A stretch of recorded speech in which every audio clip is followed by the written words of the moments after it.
ಬೆಳಗಾವಿ ಜಿಲ್ಲಾ ವ್ಯಾಪ್ತಿಯಲ್ಲಿ ಇತ್ತೀಚೆಗೆ ಕೆಲವೊಂದು ಕಡೆ ಬಸ್ಸಲ್ಲಿ ಹೋಗುವ ಹೆಣ್ಮಕ್ಳು ಹಾಕಿರುವ ಚಿನ್ನ ಆಭರಣಗಳನ್ನು ಕಳ್ತನ ಮಾಡುವುದು. ಕೆಲವೊಮ್ಮೆ ಮಹಿಳೆಯರು ಏನು ಮಾಡ್ತಾರೆ ಅಂದರೆ ಕುತ್ತಿಗೆಯಲ್ಲಿ ಹಾಕ್ಕೊಂಡು ಹೋಗುವಾಗ ಕಳ್ತನ ಮಾಡ್ತಾರೆ ಅಂದರೆ ಇಲ್ಲಿ ಬ್ಯಾಗಲ್ಲಿ ಹಾಕ್ಕೊಂಡು ಹೋಗ್ತಾರೆ. ಸೊ ಬ್ಯಾಗಲ್ಲಿ ಹಾಕ್ಕೊಂಡು ಹೋಗುವ ಸಂದರ್ಭದಲ್ಲಿ ಚೆಕ್ ಮಾಡ್ತಾರೆ.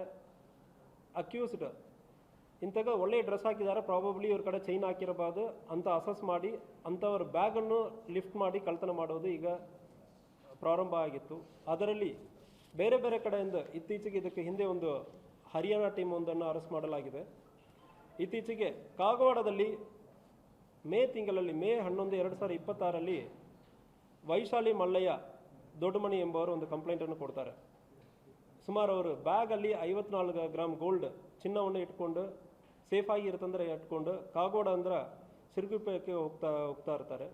ಬಸ್ಸಲ್ಲಿ ಹೋಗೋ ಸಂದರ್ಭದಲ್ಲಿ ಸುಮಾರು ಒಂದು 6 ಜನ ಸೇರಿಕೊಂಡು ಒಂದು ಟೀಮ್ ಆಗಿ ಪ್ಲ್ಯಾನ್ ಮಾಡಿಕೊಂಡು ಬ್ಯಾಗನ್ನು ಚೆಕ್ ಮಾಡಿ ಬ್ಯಾಗಲ್ಲಿ ಇದ್ದ 54 ಗ್ರಾಮ್ ಗೋಲ್ಡನ್ನು ಕೂಡ ಕಳ್ತನ ಮಾಡ್ಕೊಂಡು ಹೋಗಿರ್ತಾರೆ. ಸೊ ಈ ಕಳ್ತನ ಹೆಂಗೆ ಆಗಿರುತ್ತಂದ್ರೆ ಬ್ಯಾಕ್ ಸೀಟಲ್ಲಿ ಒಂದು 2-3 ಜನ ಕೂತ್ಕೊಳ್ತಾರೆ. ಅದು ಬಿಟ್ಟು ಫ್ರಂಟಲ್ಲಿ ಒಂದು 2-3 ಸೀಟ್ ಬಿಟ್ಟು ಹಿಂದೆ ಒಬ್ಬರು ಕೂತ್ಕೊಳ್ತಾರೆ. ಇಂಥಾಗ ಯಾರ್ಯಾರ ಕಡೆ ಬ್ಯಾಗ್ ಸ್ವಲ್ಪ ರಿಚ್ ಆಗಿ ಕಾಣ್ತಾ ಇದ್ದಾರೆ ಅಂತಾಗ ಇರುವವರ ಬ್ಯಾಗನ್ನು ಸಾಕಾರ ಮಾಡೋದು ಥರ, ನಾವು ಬ್ಯಾಗನ್ನು ತೊಗೊಂಡು ಮುಂದೆ ಕೊಡ್ತೀವಿ ಅಂದರೆ ಹಾಕೋದು ಥರ ಹಿಂದೆ ಇರೋರು ಕೊಡ್ತಾರೆ. ಬ್ಯಾಕ್ ಸೀಟಲ್ಲಿ ಹಾಕ್ತೀವಿ ಅಂದರೆ ಎಲ್ಲಿಬಿಟ್ಟು ಕೊಟ್ಟು ಹಿಂದೆ ಇರೋರು ಬ್ಯಾಗಲ್ಲಿ ಸಂಪೂರ್ಣವಾಗಿ ಚೆಕ್ ಮಾಡಿ ಕಳ್ತನವನ್ನು ಮಾಡ್ತಾರೆ. ಇಂಥ ರೀತಿಯಲ್ಲಿ ಆಗಿರೋ ಸುಮಾರು ಒಂದು 6 ಕಳ್ತನಗಳನ್ನು ಹತ್ತನಿ ಸಬ್ ಡಿವಿಷನಲ್ಲಿ ಹತ್ತನಿ DSP ಪ್ರಶಾಂತ್ ಅವರ ನೇತೃತ್ವದಲ್ಲಿ CPI circle police inspector Santosh Allur ಮತ್ತು ಕಾಗವಾಡ ಸಬ್ ಇನ್ಸ್ಪೆಕ್ಟರ್ ರಾಘವೇಂದ್ರ ಅವರು ಇವರೊಂದು ಸಂಪೂರ್ಣವಾಗಿ ಚೆಕ್ ಮಾಡಿ CCTV ಕ್ಯಾಮ್ರಾನಲ್ಲಿ ಇನಿಷಿಯಲಿ ಒಬ್ಬರ ಬಗ್ಗೆ ಮಾಹಿತಿಯನ್ನು ಸಿಗ್ತದೆ. ಆ ಮಾಹಿತಿ ಪ್ರಕಾರ ಚೆಕ್ ಮಾಡೋ ಸಂದರ್ಭದಲ್ಲಿ ಒಂದು 2 ಟೀಮ್, ಒಂದು ಟೀಮಲ್ಲಿ 6 ಜನ, ಇನ್ನೊಂದು ಟೀಮಲ್ಲಿ 5 ಜನ, ಒಟ್ಟು 11 ಜನ ಉತ್ತರ ಪ್ರದೇಶದವರು ಇಲ್ಲಿ ಬಂದು ಕಳ್ತನವನ್ನು ಮಾಡಿರೋದು ಕಂಡು ಬಂದಿರ್ತದೆ. 11 ಜನವನ್ನು ಅರೆಸ್ಟ್ ಮಾಡಲಾಗಿದೆ. ಇವರ ಕಡೆಯಿಂದ ಸುಮಾರು ಒಂದು ಕೇಸಲ್ಲಿ ಕಾಗವಾಡದಲ್ಲಿ ಮೇ ತಿಂಗಳಲ್ಲಿ ಆಗಿರೋ ಒಂದು ಕೇಸಲ್ಲಿ 53 ಗ್ರಾಮ್ ಗೋಲ್ಡ್ ರಿಕವರಿ ಮಾಡಲಾಗಿರ್ತದೆ. ಉಳಿದ ಇನ್ನೂ ಒಂದು 5 ಕೇಸು ಕೂಡ ಪತ್ತೆ ಮಾಡಲಾಗಿದೆ. ಕಾಗವಾಡದಲ್ಲಿ 3 ಕೇಸು, ಹತ್ತಿನಿಯಲ್ಲಿ ಒಂದು ಕಳ್ತನ ಕೇಸು, ಚಿಕ್ಕೋಡಿಯಲ್ಲಿ ಒಂದು ಕೇಸು. ಒಟ್ಟು ಅದು ಒಂದು 53 ಗ್ರಾಮ್, ಉಳಿದ ಒಂದು 172 ಗ್ರಾಮ್ಸ್ ಇಂಥಾಗ ಒಂದು ಚಿನ್ನ ಆಭರಣಗಳನ್ನು ಕೂಡ ಪತ್ತೆ ಮಾಡಲಾಗಿರ್ತದೆ. ಸೊ ಸಾರ್ವಜನಿಕರಿಗೆ ಹೇಳ್ಕೊಳ್ಳೋದೇನೆಂದರೆ ದಯವಿಟ್ಟು ಬ್ಯಾಗಲ್ಲಿ ಹಾಕ್ಕೊಂಡು ಹೋಗುವಾಗ ಸೇಫಾಗಿ ಹೋಗಿ. ಬಸ್ಸಲ್ಲಿ ಕೂಡ CCTV ಕ್ಯಾಮರಾವನ್ನು ಇನ್ಸ್ಟಾಲ್ ಮಾಡಬೇಕಂದ್ರೆ ಎಲ್ಲರಿಗೂ ಹೇಳಿದ್ದೀವಿ. ನಾವು ಕೂಡ ಮಫ್ಟಿಯಲ್ಲಿ ಆಫೀಸರ್ಸು ಮತ್ತು ಸಿಬ್ಬಂದಿಯಲ್ಲಿ ಬಸ್ಸಲ್ಲಿ ಓಡಾಡಬೇಕು, ಚೆಕ್ ಮಾಡಬೇಕಂದ್ರೆ ಹೇಳಿದ್ದೀವಿ. ಹುಕ್ಕೇರಿಯಲ್ಲಿ ಲೌಡ್ ಸ್ಪೀಕರಲ್ಲಿ ಅನೌನ್ಸ್ಮೆಂಟ್ ಮಾಡೋದಕ್ಕೆ ಹುಕ್ಕೇರಿ ಮತ್ತು ಸಂಕೇಶ್ವರ್ ನೆಮ್ಕಂಡ್ಮಾಡಿಯಲ್ಲಿ ಸಂಬಂಧಪಟ್ಟ ಬಸ್ ಸ್ಟ್ಯಾಂಡಲ್ಲಿ ಇರುವ KSRTC ಅಫಿಷಿಯಲ್ಸ್ ಕೂಡ ಹೇಳಿದ್ದೀವಿ. ಸೊ ಮುಂದಿನ ದಿವಸಗಳಲ್ಲಿ ಕೂಡ ಇದು ಮುಂದುವರಿತೀವಿ. ದಯವಿಟ್ಟು ಸಾರ್ವಜನಿಕರು, ಈಗ ಚಿನ್ನಾಭರಣಗಳ ಬೆಲೆ ಜಾಸ್ತಿ ಆಗಿರೋದ್ರಿಂದ ಇಂಥ ಕಳ್ತನಗಳು ನಡೀತಾ ಇದೆ. ಬಸ್ಸಲ್ಲಿ ಹೋಗೋ ಸಂದರ್ಭದಲ್ಲಿ ಕುತ್ತಿಗೆಯಲ್ಲಿ ಆಗಿರೋದು, ರಶ್ ಇರೋ ಥರ ಆರ್ಟಿಫಿಷಿಯಲ್ ಆಗಿ ಕ್ರಿಯೇಟ್ ಮಾಡ್ತಾರೆ. ಒಂದು 5-10 ಜನ ಬಸ್ಸಲ್ಲಿ ಎತ್ತಿ ಸೊ ಆರ್ಟಿಫಿಷಿಯಲಿ ರಶ್ ಕ್ರಿಯೇಟ್ ಮಾಡಿ ಅದರಲ್ಲಿಂದ ಕಳ್ತನ ಮಾಡೋದು ಕಂಡು ಬಂದಿರ್ತದೆ. ಸ್ವಲ್ಪ ಸಾರ್ವಜನಿಕರು ಇದು ಸಂಬಂಧವಾಗಿ ಕೇರ್ಫುಲ್ ಆಗಿರಬೇಕಂದ್ರೆ ಹೇಳ್ಕೊಳ್ತೀವಿ.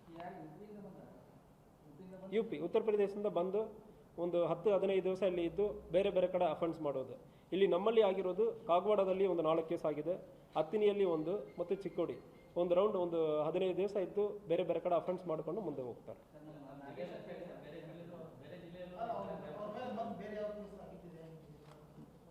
ಸೊ ಬೇರೆ ಬೇರೆ ಕಡೆ ಆಗಿರೋದು ಚೆಕ್ ಮಾಡ್ತಾ ಇದ್ದೀವಿ. ಸೊ ಇದು ನಮ್ಮ ಕಡೆ ಆಗಿರೋದು ಸಂಪೂರ್ಣವಾಗಿ ಕಂಡು ಬಂದಿರ್ತದೆ.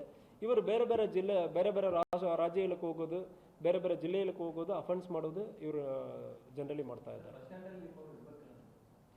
ಸೊ ಬಸ್ ಸ್ಟ್ಯಾಂಡಲ್ಲಿ ಡಿಪ್ಲಾಯ್ಮೆಂಟ್ ಇರ್ತದೆ, ಲಿಮಿಟೆಡ್ ಡಿಪ್ಲಾಯ್ಮೆಂಟ್ ಇರ್ತದೆ. ಇವರು ಏನು ಮಾಡ್ತಾರೆ, ಸಣ್ಣ ಪುಟ್ಟ ಬಸ್ ಸ್ಟ್ಯಾಂಡ್ಗಳಿಗೆ ಹೋಗ್ತಾರೆ. ದೊಡ್ಡ ಬಸ್ ಸ್ಟ್ಯಾಂಡ್ ಒಂದು ಎಲ್ಲಿ ಪೊಲೀಸ್ ಸ್ಟೇಷನ್ ಇರ್ತದೋ ಅಲ್ಲಿ ನಮಗೆ ಸಫಿಷಿಯೆಂಟ್ ಫೋರ್ಸ್ ಇರ್ತದೆ. ಸೊ ಅಲ್ಲಿ ನಾವು ಹಾಕ್ತೀವಿ. ಉದಾಹರಣೆಗೆ ಚಿಕ್ಕೋಡಿಯಲ್ಲಿ ಹಾಕಿರ್ತೀವಿ. ಬಟ್ ಇಂಟೀರಿಯರ್ ಪ್ಲೇಸಲ್ಲಿರೋ ಬಸ್ ಸ್ಟ್ಯಾಂಡ್ಗಳು ಸ್ವಲ್ಪ ಎಲ್ಲಿ ಕ್ರೌಡ್ ಜಾಸ್ತಿ ಆಗಿರುತ್ತದೋ ಅಂಥ ಬಸ್ ಸ್ಟ್ಯಾಂಡ್ಗಳಲ್ಲಿ ಜಾಸ್ತಿ ಇವರು ಟಾರ್ಗೆಟ್ ಮಾಡ್ತಾರೆ. ಸೊ ಫಸ್ಟ್ ಇವರು ಸಿಚುವೇಶನ್ ಅನಲೈಸ್ ಮಾಡ್ತಾರೆ, ಎಲ್ಲಿ ಮಾಡಬಾರ್ದಂದ್ರೆ ಅನಲೈಸ್ ಮಾಡಿಬಿಟ್ಟು.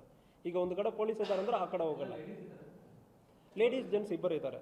ಸೊ ಒಂದು ಕೇಸಲ್ಲಿ ಲೇಡೀಸ್ ಜೆಂಟ್ಸ್ ಇತ್ತೀಚೆಗೆ ಸಣ್ಣ ಮಕ್ಕಳನ್ನು ಕೂಡ ಉಪಯೋಗ ಮಾಡಿರೋದು ಕಂಡು ಬಂದಿರ್ತದೆ. 14-15 ವರ್ಷ ಇರೋ ಮಕ್ಕಳು ಈ ಕೇಸಲ್ಲಿ ಇಲ್ಲ. ಈ ಕೇಸಲ್ಲಿ ಮಹಿಳೆಯರು ಇರ್ತಾರೆ ಮತ್ತು ಅಡಲ್ಟ್ಸ್ ಇರ್ತಾರೆ, ಎಲ್ಲರೂ ಕೂಡ ಅಡಲ್ಟ್ಸ್ ಇರ್ತಾರೆ. ಗಂಡ ಹೆಂಡತಿ 5-6 ಜನ ಬರ್ತಾರೆ.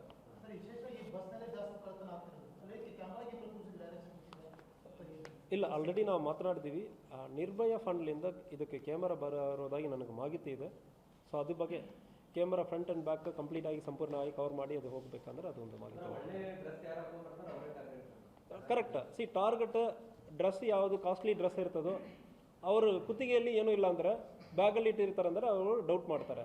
ಸೊ ರ್ಯಾಂಡಮ್ ಆಗಿ ಚೆಕ್ ಮಾಡ್ತಾರೆ. ಚೆಕ್ ಮಾಡುವಾಗ ಅವ್ರಿಗೆ ಪಾಸಿಬಿಲಿಟಿ ಜಾಸ್ತಿ ಇದೆ ಅಂದರೆ ಸಿಗ್ತಾ ಇದೆ. ಸೊ ಇಂಥ ಕೇಸು ಸುಮಾರು ಒಂದು 10ಕ್ಕಿಂತ ಜಾಸ್ತಿ ಕೇಸ್ ಆಗಿದೆ. ಈಗ ಒಂದು 6 ಕೇಸಲ್ಲಿ ಈಗ ಮಾಡಿದ್ದೀವಿ. ಇದಕ್ಕೆ ಹಿಂದೆ ಒಂದು 2-3 ಕೇಸಲ್ಲಿ ಮಾಡಿದ್ದೀವಿ. ಇನ್ನೂ ಒಂದು 4-5 ಕೇಸ್ ಪತ್ತೆ ಮಾಡೋದು ಬಾಕಿ ಇದೆ. ಸೊ 172 ಗ್ರಾಮ್ಸ್ ಒಂದು ಕೇಸಲ್ಲಿ, ಇನ್ನೊಂದು ಕೇಸಲ್ಲಿ 53 ಗ್ರಾಮ್ಸ್. ಸೊ ಒಟ್ಟು 225 ಗ್ರಾಮ್ಸ್. 225 ಗ್ರಾಮ್ಸಲ್ಲಿ 172 ಗ್ರಾಮ್ಸ್ ರಿಕವರಿ ಮಾಡಲಾಗಿದೆ.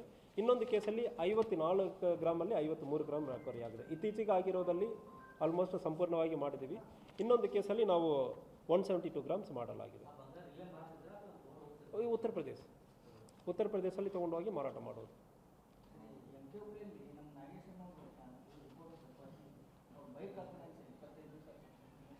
ಸೊ ನನಗಿನ್ನೂ ಸ್ವಲ್ಪ ಟೈಮ್ ಬೇಕು. ನಾನು 2 ಸಾರಿ ಮಾತಾಡಿದ್ದೀನಿ. ಸೊ ಲೀಡ್ ಇದೆ. ಫಸ್ಟು ಒಬ್ಬನ ಕರ್ಕೊಂಡು ಬಂದಿದ್ದೀವಿ. ಸೊ ಅವನು ಇಲ್ಲಾಂದ್ರೆ ಕನ್ಫರ್ಮ್ ಆಯಿತು. ಇನ್ನೊಂದು ನಾವು ಚೆಕ್ ಮಾಡ್ತಾ ಇದ್ದೀವಿ. ಪತ್ತೆ ಮಾಡಿ ಕೊಡ್ತೀನಿ ನಾನು.